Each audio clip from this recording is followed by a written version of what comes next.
Bonjour à chacun. Voilà, ça va bien. Voilà, merci Seigneur pour tout ce temps que nous passons dans sa présence, n'est-ce pas? C'est jamais du temps perdu. Voilà, c'est du temps où on est avec lui, et quand on est avec lui, on est bien. Et puis surtout, tout peut se passer. Voilà, tout peut se passer avec lui.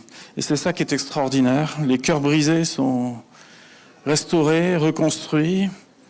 Les gens qui peut-être commençaient un peu à se demander où ils étaient retrouvent d'un seul coup, c'est comme le fil d'aplomb, vous savez, pouf, ça revient. Tout devient clair d'un seul coup. Pour d'autres qui sont dans certaines problématiques, vous êtes encouragés au travers du Seigneur. Eh bien, tout peut se passer quand on vient dans sa présence, n'est-ce pas? J'aimerais aussi vous remercier, avant qu'on ouvre ensemble la parole de Dieu, pour tous vos messages d'affection, écrits, SMS et tout ce que vous voulez, depuis donc le départ de mon papa il y a un mois. En tout cas, merci beaucoup pour toute cette affection fraternelle, tout ce soutien. Voilà, ça fait du bien. On est comme vous, on a aussi besoin, à certains moments, de savoir que la famille spirituelle, elle est là. On est comme vous, on traverse les mêmes choses que vous. Voilà, et ça fait du bien, en tout cas, de savoir qu'en tant que corps de Christ, on a une grande famille, n'est-ce pas?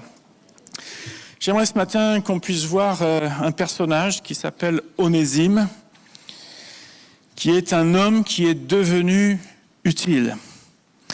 Vous savez nous aimons tous ressentir que nous avons une certaine utilité.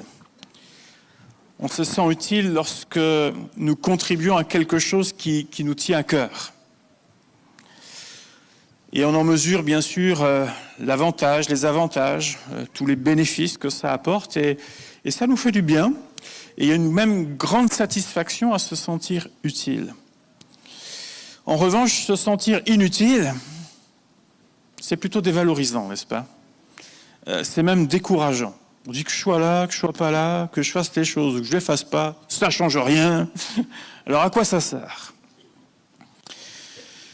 Eh bien, on va voir justement un homme qui était inutile.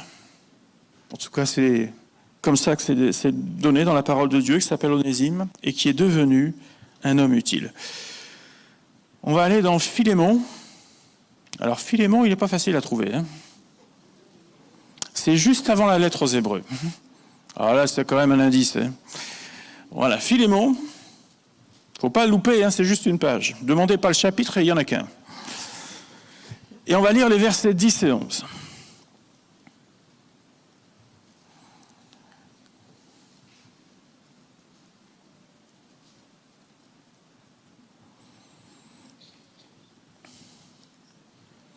Et voilà ce que nous lisons. « Je te prie pour mon enfant que j'ai engendré étant dans les chaînes, Onésime qui autrefois t'a été inutile, mais qui maintenant est utile et à toi et à moi. » Et puis juste quelques pages avant, 2 Timothée chapitre 2, les versets 20 à 22.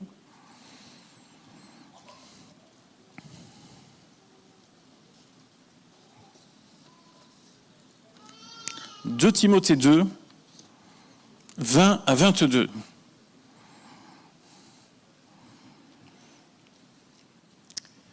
Et nous lisons, « Dans une grande maison, il n'y a pas seulement des vases d'or et d'argent, mais il y en a aussi de bois et de terre. Les uns sont des vases d'honneur et les autres d'un usage vil.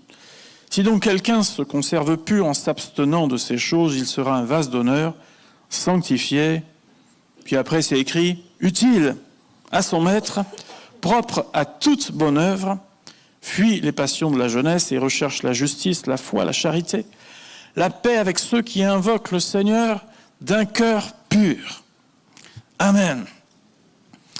Alors, c'est qui Onésime? Onésime, c'est une personne qui a un passé. On a tous un passé, n'est-ce pas? Eh bien, Onésime, il a le sien. C'est l'ancien serviteur de Philémon à qui est adressée justement cette lettre. Il a recherché à un moment donné, alors quand on dit serviteur, c'était esclave, c'est le mot gentil en fait, c'était l'esclave de Philémon. Il a recherché un jour à devenir un homme libre et s'est enfui lorsqu'il en a eu l'occasion. C'est ce que nous apprenons de sa vie. Et le texte de Philémon concernant cette histoire laisse supposer 2 choses. L'apôtre Paul va écrire à Philémon à un moment donné, s'il t'a fait quelque tort, s'il te doit quelque chose, mets-le sur mon compte. Bon, Paul était emprisonné, qu'est-ce qu'il avait sur son compte? Ça, c'est une grande question, mais bref. Mais mets-le sur mon compte. Voilà, c'est moi. C'est pour moi, tout ça.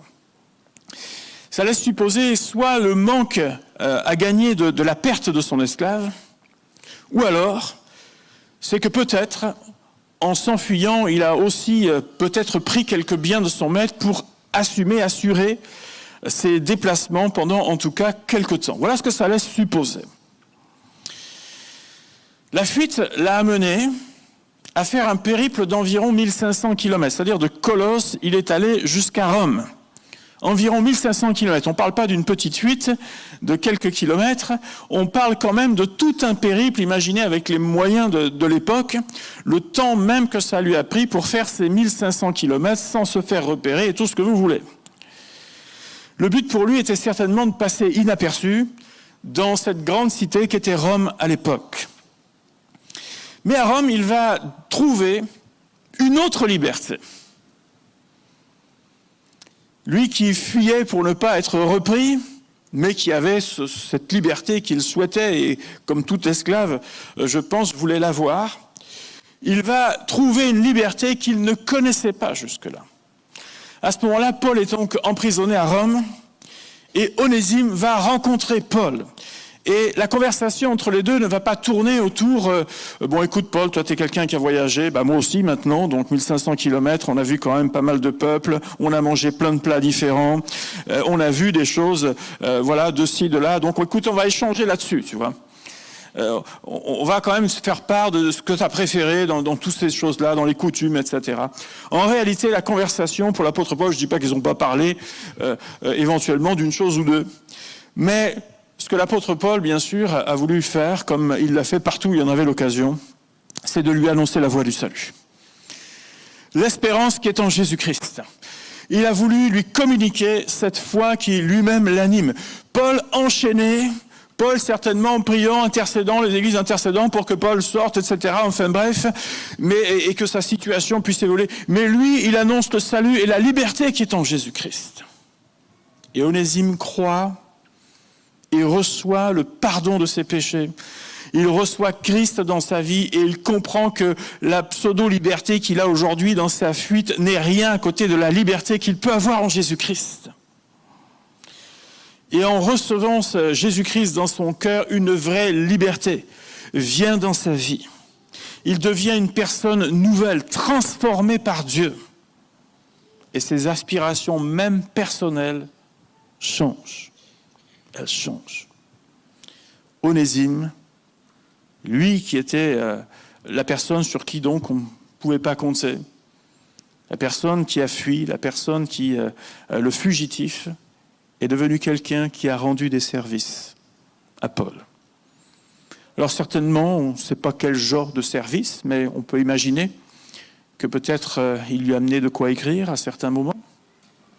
On peut imaginer que peut-être qu'il a pris justement, une fois que Paul avait écrit, il a pu peut-être transmettre un certain nombre de choses, il a peut-être été voir quelques personnes de la part de Paul, enfin bref, peut-être qu'il a amené certaines choses dont Paul avait besoin durant ce temps-là, enfin bref, il a rendu des services.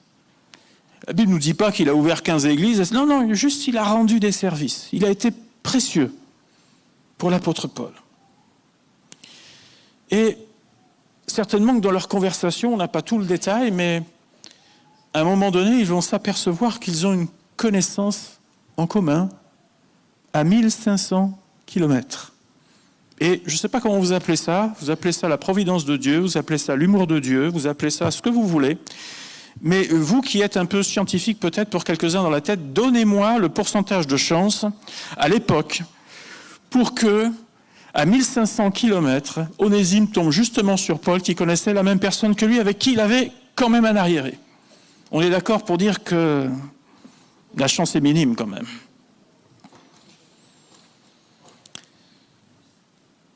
Philémon, c'est un croyant engagé, généreux. C'est un homme qui aime l'œuvre de Dieu. Voilà comment le décrit l'apôtre Paul. Mais pour Onésime, Philémon, c'est son ancien maître. Un homme avec lequel il a une histoire qui n'est pas réglée. Et cette providence de Dieu, cet humour de Dieu, ce côté où toi tu veux fuir, mais moi je vais te ramener pour faire face à ton passé. Et pour qu'on puisse régler ce passé. Tu l'as réglé à la croix, maintenant tu vas le régler aussi sur la terre. Tu vas le régler sur la terre.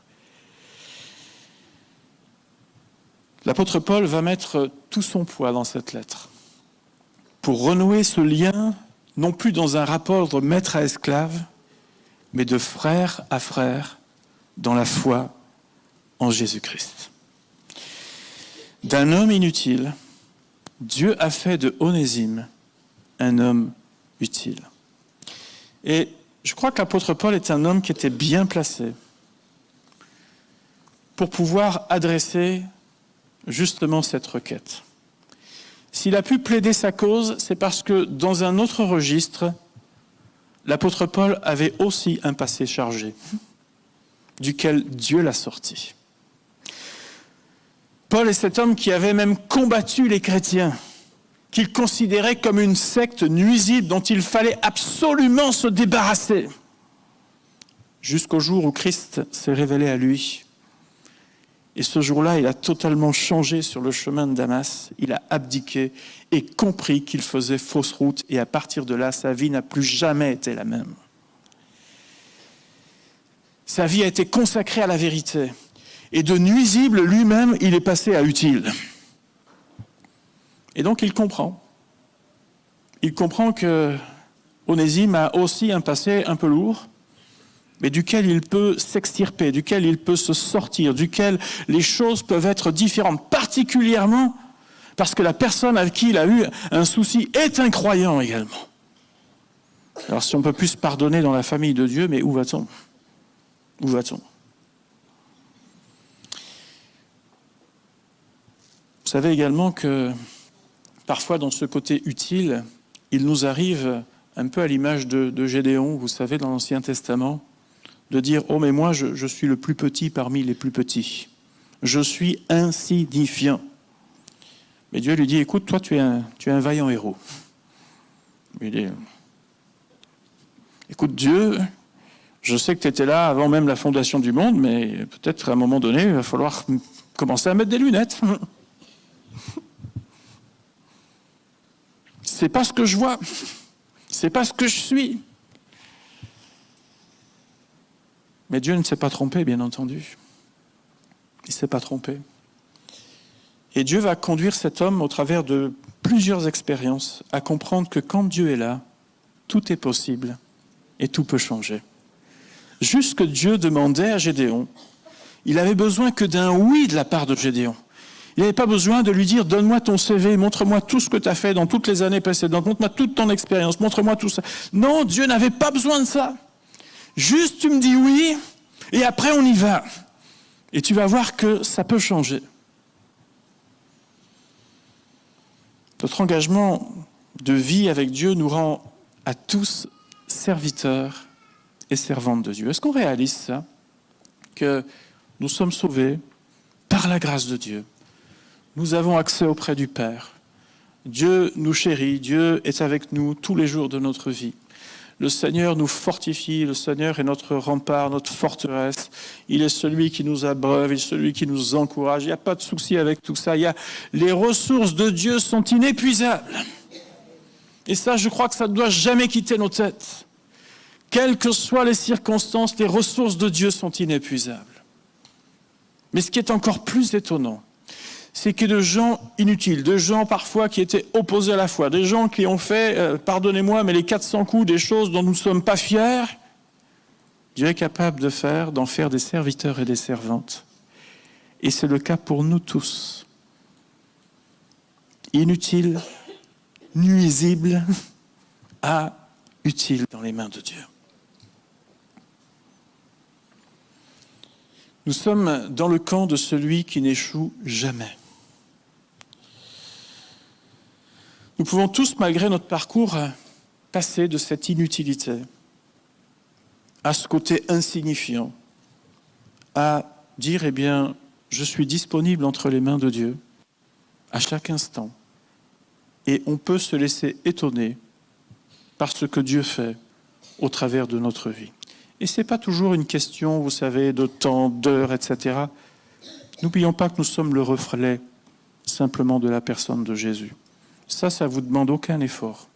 C'est juste le travail de Dieu dans votre vie qui fait de vous une personne différente. Et une personne différente, ça se voit. Une personne différente, ça s'entend.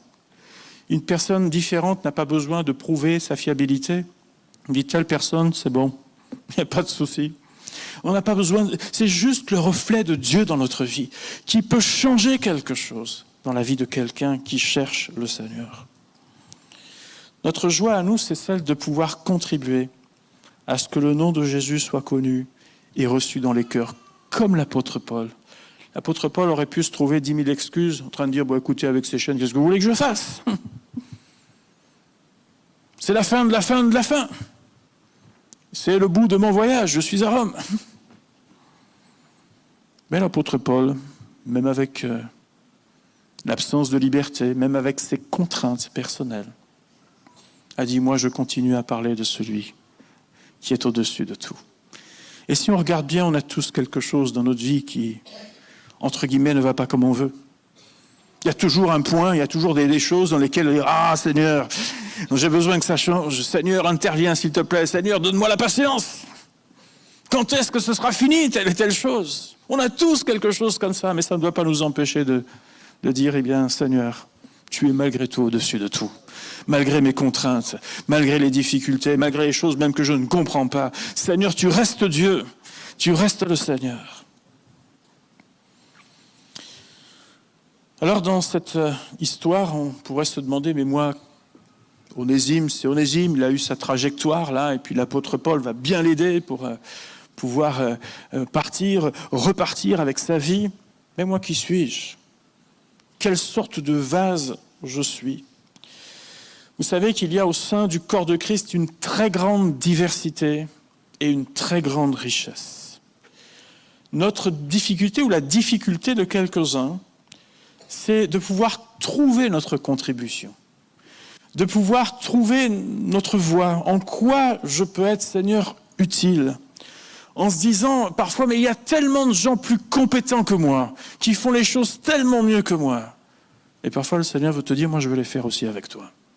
Je veux les faire avec toi. Vous savez qu'on est dans une société qui mesure beaucoup la performance. Et il ne faudrait pas qu'on tombe aussi dans ce piège-là parmi nous. Bien sûr, on veut faire les choses bien. Et de se dire, il n'y a que les gens ultra compétents. Il n'y a que les gens qui ont une grosse expérience. Il n'y a que les gens qui peuvent faire quelque chose. Les autres, s'il vous plaît, taisez-vous, restez assis, écoutez, et c'est bon comme ça. Mais le Seigneur veut dire même au travers, et la Bible nous le dit bien dans le corps de Christ, ceux qui paraissent les plus faibles, ils ont leur utilité. Donc si la parole de Dieu nous le dit, comment pouvons-nous classifier comme ça les gens? Non. Nous avons tous notre utilité. Mais parfois, reconnaissons-le, on a du mal, en tout cas pour quelques-uns, à dire, mais Seigneur, qu'est-ce que je peux faire? Regarde, Seigneur, pour certains, je suis vieillissant. Je courais avant comme un lapin, mais aujourd'hui, ça a du mal à démarrer le matin. Il faut une demi-heure pour que tout se mette en ordre. Que veux-tu que je fasse, Seigneur? Ça vous parle à quelques-uns, ça? Les jeunes vont vous dire, mais moi, on ne me fait pas confiance parce que je suis jeune. Il faut toujours prouver plus que les autres parce que je suis jeune. Les femmes diront, alors nous, on est des femmes, alors encore plus aussi. Enfin bref. Mais bien aimés, au lieu de trouver les excuses, juste faisons ce qui est bon à notre portée de main. Juste ça. Si tu ne peux plus courir comme un lapin, t'inquiète pas. Le Seigneur est capable, au travers d'une parole de toi, d'une simple prière chez toi, assis, alors que peut-être ça a du mal à fonctionner, est capable de faire des choses extraordinaires avec toi. Extraordinaires. Au travers d'un appel téléphonique, est capable de faire des choses extraordinaires. Ne néglige pas ce que le Seigneur t'a donné. Tant qu'il te donne le souffle de vie, sache que tu peux être un vase utile dans les mains du Seigneur. Ne laisse pas je dirais, ce que la société nous dit aujourd'hui. Toi, tu es dans la case des bons. Non, non, ne laisse pas ça. C'est le Seigneur qui nous accompagne. C'est le Seigneur qui dit, moi j'ai besoin de toi aujourd'hui. Et parfois on se dit, mais Seigneur, qui suis-je ? Mais peu importe, si le Seigneur est avec toi, tout est possible. Tout est possible. On a simplement parfois besoin de se mettre à la disposition de Dieu. Et la Bible nous le dit, ce que ta main trouve à faire. Eh bien, avec ta force, tu le fais. Pas avec celle que tu n'as pas avec celle que tu aimerais avoir, celle que tu as. Mais on arrive aussi parfois d'une chose à l'autre à se trouver à l'aise dans quelque chose lorsqu'on est à disposition auprès des gens, parfois dans des aspects logistiques, parfois juste dans la joie de contribuer. Mais vous avez besoin, mais oui, voilà. Et puis c'est une joie juste d'avoir servi, être dans une équipe avec des frères, avec des sœurs, tout simplement. Il y a une histoire que peut-être beaucoup connaissent. C'est celle d'un porteur d'eau, vous savez, qui avait 2 jarres, là, avec un bâton, là, et puis au bout. L'une était entière, solide, pas de problème, et l'autre était fêlée. Et donc, ce porteur d'eau qui remplit ces 2 jarres, entre le moment, l'endroit où il remplit ses jarres et l'endroit où il arrive chez lui, eh bien, l'une reste pleine, et puis l'autre, la moitié de l'eau s'est perdue en route. Et vous imaginez cette jarre fêlée, à un moment donné, qui se dit, mais il se donne tellement de peine. C'est lourd, c'est dur, et moi, j'arrive même pas à faire ce qu'on me demande. Je lui demande donc des efforts supplémentaires à cause, parce que j'ai cette fêlure. Il y a ce goutte à goutte, ça tombe, etc. Et donc, après tout un temps, eh bien, il se dit, mais voilà, je suis inutile. J'arrive pas à faire ce que les choses que je devrais faire. Et le porteur d'eau va lui répondre, est-ce que tu as remarqué qu'il y a des fleurs uniquement de ton côté du chemin, mais pas du côté de l'autre pot? C'est parce que j'ai toujours été conscient de ton imperfection et j'ai planté des graines de fleurs de ton côté du chemin. Et chaque jour, sur le chemin du retour, tu les as arrosées. Depuis 2 ans, j'ai pu cueillir ces belles fleurs pour décorer la table.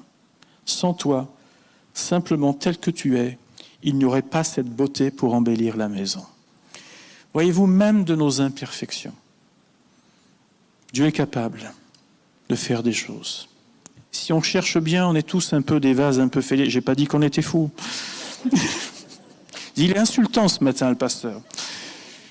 Mais quelque part, il y a toujours de par la vie, de par quelque chose où on se dit, mais je ne suis pas à 100%. Vous savez, il y a toute une période, même dans le service, pour un tas de raisons, je disais, mais je ne peux pas me donner pleinement à l'œuvre de Dieu, parce qu'il y a ci, parce qu'il y a ça. Et je râlais, je pestais il y a quelques années.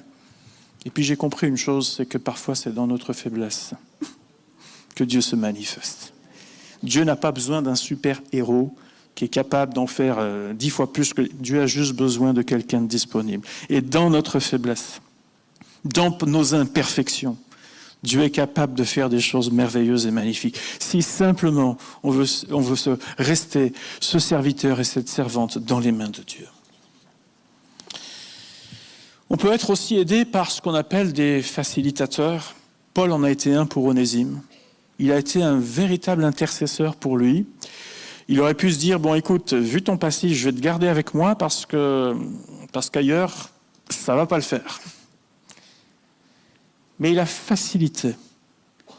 Il a facilité auprès de Philémon le retour auprès de son ancien maître, non pas pour qu'il soit l'esclave, mais pour qu'ils servent ensemble.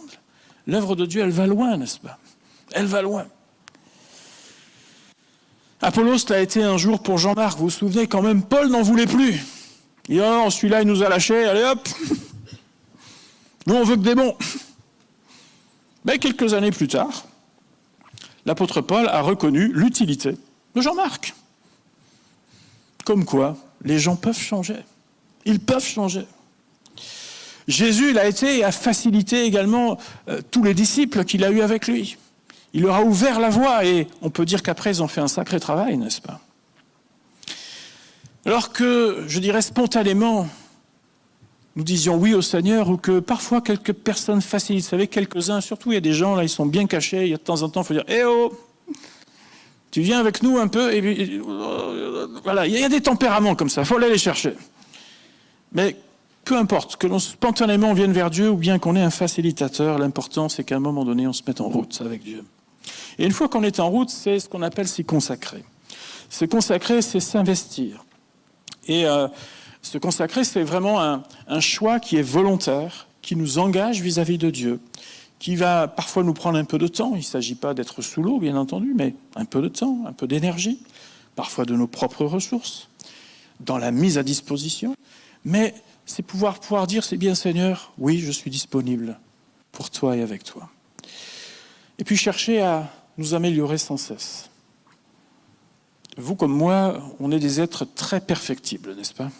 Il y a encore une toute petite marge d'amélioration possible.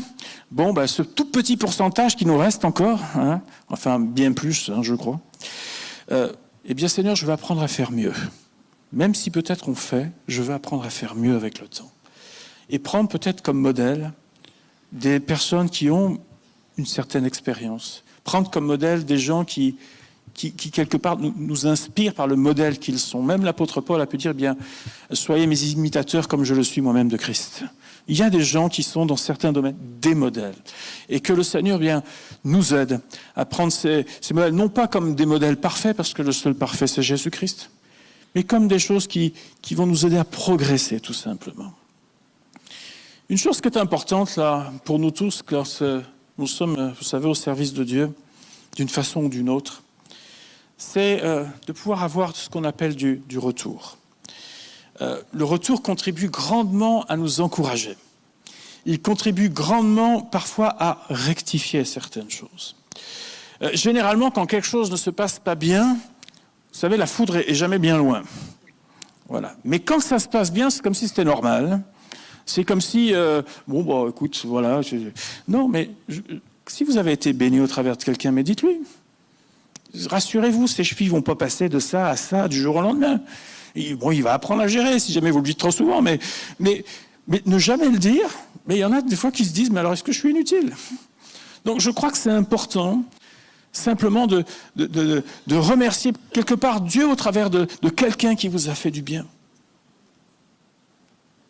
Lorsqu'on voit une personne qui est fidèle, entre guillemets, à son poste depuis des années, on pourrait presque dire, mais cette personne, elle fait partie du décor. Mais encourage-la. Encourage-la. Dis merci. Merci pour ton accueil. Merci parce que toi, tu es là. Tu es toujours là. Qu'il fasse beau, pas beau, toi, tu es là. Et c'est une telle bénédiction, une telle grâce. Et puis, ce qu'on a besoin d'apprendre aussi, c'est, je crois, à évacuer les parasites. Philémon est appelé à faire une mise à jour. Imaginez Philémon. Avant cette lettre, dans sa tête, il a une image d'Onésime. Et l'image qu'il a d'Onésime, c'est quelqu'un qui est parti, peut-être même avec une partie de la caisse, de quelques biens, peut-être. C'est l'image qu'il a. Et donc, si je vais le retrouver, il a beau être croyant, Philémon, il se pourrait, je ne sais pas pour vous, mais qu'il y ait quand même une grosse méfiance. Et Philémon est invité, au travers de cette lettre, à faire la mise à jour vis-à-vis d'Onésime. Il dit, oui, Onésime a été ça, mais Onésime, il a changé. Tout le monde peut changer. Et parfois, on colle des étiquettes sur des gens, parce qu'un jour, à un moment donné, il s'est passé quelque chose. Mais j'aimerais vous dire que les gens peuvent changer. Est-ce qu'on ne peut pas, je dirais dans la très très très grande majorité des cas, retendre la main et dire oui, tu as changé. Oui, tu as changé. Reviens. Reviens peut-être dans une responsabilité, reviens dans quelque chose. Sinon, on garde une étiquette toute notre vie parce qu'un jour, il s'est passé quelque chose. Le vase utile, il se laisse remplir par Dieu. Vous savez qu'un vase, c'est un contenant dans lequel on peut mettre plein de choses. Vous pouvez mettre de l'eau, vous pouvez mettre de la terre, vous pouvez le laisser à l'air libre, il y aura de l'air dedans. Vous pouvez mettre même vos papiers de bonbons dedans, vos clés pour essayer de les cacher si vous voulez, et le dire à personne qu'elles sont dans le pot. Enfin bref, vous pouvez faire plein de choses avec. Mais le vase utile est celui qui se laisse remplir par Dieu, qui est même imprégné de sa présence, qui est imprégné de son cœur, qui est imprégné de son caractère, et était imprégné aussi de sa mentalité. Et la mentalité, c'est rien pour moi, mais tout pour Jésus-Christ. Tout ce que l'on fait, on ne le fait pas par calcul, on ne le fait pas par notoriété, on le fait pour le Seigneur. Et si nous avons comme celui avec qui nous œuvrons, si c'est bien le Seigneur que nous servons, alors on ne va pas chercher un tas de trucs personnels. C'est pour mon bien personnel, c'est pour mon avancement, c'est pour... Mais ce n'est pas ça l'œuvre de Dieu. L'œuvre de Dieu, c'est qu'on est tous ensemble, au service de notre Seigneur Jésus. Et à la fin, c'est à lui que revient toute la gloire. Et nous, on a la joie d'avoir contribué, de dire « Je fais partie de ceux qui œuvrent et qui travaillent avec celui qui a créé les cieux et la terre. Je fais partie du camp de celui qui ne sera jamais dépassé. Je fais partie de ce camp de celui qui, un jour, mettra toutes choses à la lumière, de celui qui rétablira toutes choses dans les cieux et sur la terre. » Quel privilège nous avons. Et ça devrait nous suffire. La Bible nous dit dans Hébreux 6, « Lorsqu'une terre est abreuvée par la pluie qui tombe souvent sur elle, et qu'elle produit une herbe utile à ceux pour qui elle est cultivée, elle participe à la bénédiction de Dieu. » Bien, n'est-ce pas ce que nous voulons? Seigneur, je veux être cette terre abreuvée par toi, afin de participer à la bénédiction de Dieu. Le vase, c'est le vase sanctifié, c'est ce que nous avons lu dans 2 Timothée, chapitre 2, qui se conserve pur, qui est ce vase d'honneur. C'est quelqu'un qui s'éloigne du mal, c'est quelqu'un qui rejette le mal, c'est quelqu'un qui ne veut rien avoir à faire avec le mal, c'est quelqu'un qui ne garde pas dans son cœur des choses vis-à-vis de quelqu'un, d'une situation. C'est quelqu'un qui dit « Moi, je veux être net avec ça. Je ne veux pas me laisser encombrer dans ma route avec le Seigneur. » Mais même s'il y a des accros de ci, de là, Seigneur, je veux garder un cœur pur devant toi. La Bible nous dit, vous avez été rachetés à un grand prix. Glorifions donc Dieu dans votre corps et dans votre esprit qui appartiennent à Dieu. Et puis la Bible nous dit que tout ce que nous faisons, faisons-le de bon cœur. Non pas pour les hommes, mais pour le Seigneur. Alléluia. Et enfin, l'apôtre Paul a aussi, dans son service qui a été fructueux, bien entendu, nous retenons aussi ces paroles de l'apôtre Paul. Vous savez, dans 2 Corinthiens 4, les Corinthiens, encore une fois, c'était pas une mission facile pour lui. Mais dans 2 Corinthiens 4, à 2 reprises, il va écrire « C'est pourquoi nous ne perdons pas courage ». S'il l'écrit, ça veut dire que la tentation était quand même là. Ça veut dire qu'à un moment donné, il a dû se dire « ça me chauffe là ». Ça veut dire j'en ai assez. Ça veut dire est-ce que je vais y arriver? Est-ce que, voilà, il y a eu quand même toutes ces questions autour, mais à 2 reprises, c'est pourquoi nous ne perdons pas courage. Bien-aimé, ne te lasse jamais de faire le bien. Ne te lasse jamais d'œuvrer pour ton Seigneur. Ne te lasse jamais de le faire. Ne te laisse pas décourager par les circonstances, par la vie, parfois par des paroles maladroites, parce qu'il y en a. Mais reste encouragé dans le Seigneur. Reste cet enfant de Dieu qui marche avec son Dieu, qui aime son et qui dit « Seigneur, me voici ».